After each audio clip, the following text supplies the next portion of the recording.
ಇವತ್ತು ಹೀಗಾಗತ್ತೆ ಅಂತ ಅನ್ಕೊಂಡೇ ಇರ್ಲಿಲ್ಲ. ಖುಷಿಯಾಗಿ ಮನೆ ಬಿಟ್ಟು ಮೆಟ್ರೋ ಸ್ಟೇಷನ್ ಹತ್ರ ಹೋದ್ವಿ. ವೀಕೆಂಡ್ ಅಲ್ವಾ, ಎಲ್ಲಾದ್ರೂ ಈಚೆ ಹೋಗೋಣ ಅಂತ ಮೆಟ್ರೋ ಸ್ಟೇಷನ್ ಎಂಟರ್ ಮಾಡಿದ ತಕ್ಷಣನೇ ಒಳಗಡೆ ತುಂಬಾನೇ ಶೆಕೆ. ಒಂದ್ ಮಿನಿ ಮಾರ್ಟ್ ಕಾಣಿಸ್ತು. ಸರಿ ವಾಟರ್ ಬಾಟಲ್ ತಗೊಂಡು ಯಾಕೆ AC ಆನ್ ಇಲ್ಲ ಸ್ಟೇಷನ್ ಅಲ್ಲಿ ಅನ್ಕೊಂಡ್ರೆ ಆಗ ಗೊತ್ತಾಯ್ತು ಮಳೆ ಬಂದಿದ್ ಪ್ರಭಾವ ಏನು ಅಂತ. AC ಇಲ್ಲ, ಕರೆಂಟ್ ಇಲ್ಲ, ಮೆಟ್ರೋ ಮ್ಯಾನ್ಯುಯಲ್ ಆಗಿ ರನ್ ಆಗ್ತಿದೆ. 1 hour 1 ಮೆಟ್ರೋ ಬರ್ತಿದೆ, ಅದೂನು ತುಂಬಾನೇ ಸ್ಲೋ ಆಗಿ ಹೋಗ್ತಿದೆ. ಡೆಸ್ಟಿನೇಷನ್ ರೀಚ್ ಆಗೋದಕ್ಕೆ 45 minutes ಆಗ್ತಿತ್ತು. ಈಗ ನೋಡಿದ್ರೆ 3 hours ಅಂತೆ. ಅಯ್ಯಯ್ಯೋ, ಮಳೆ ಬಂದಿದ್ದು ಒಂದೇ ದಿನ, ಆದ್ರೆ ನೋಡಿ ನಮ್ ಪರಿಸ್ಥಿತಿ. ಇಲ್ಲಿ ನೋಡಿ ಇವಾಗ ಅವ್ರು ಏನ್ ಹೇಳ್ತಾರೆ ಅಂತ. ಇವಾಗ ಒಂದು ಟ್ರೈನ್ ಹೋಗೋದಷ್ಟೇ, ಇನ್ನು ರಿಟರ್ನ್ ಬರ್ಬೇಕು. ಅದೇ ಟ್ರೈನ್ ರಿಟರ್ನ್ ಆಗ್ತದೆ.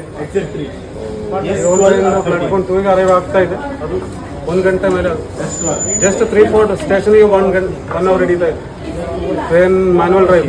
ಬಸ್ತು ಈ ಗತಿಯಾಗಿದ್ರೆ ಕ್ಯಾಬ್ಸ್ ನಂತೂ ಮಾತಾಡ್ಸೋ ಹಾಗೆ ಇಲ್ಲ. ಅಷ್ಟೇ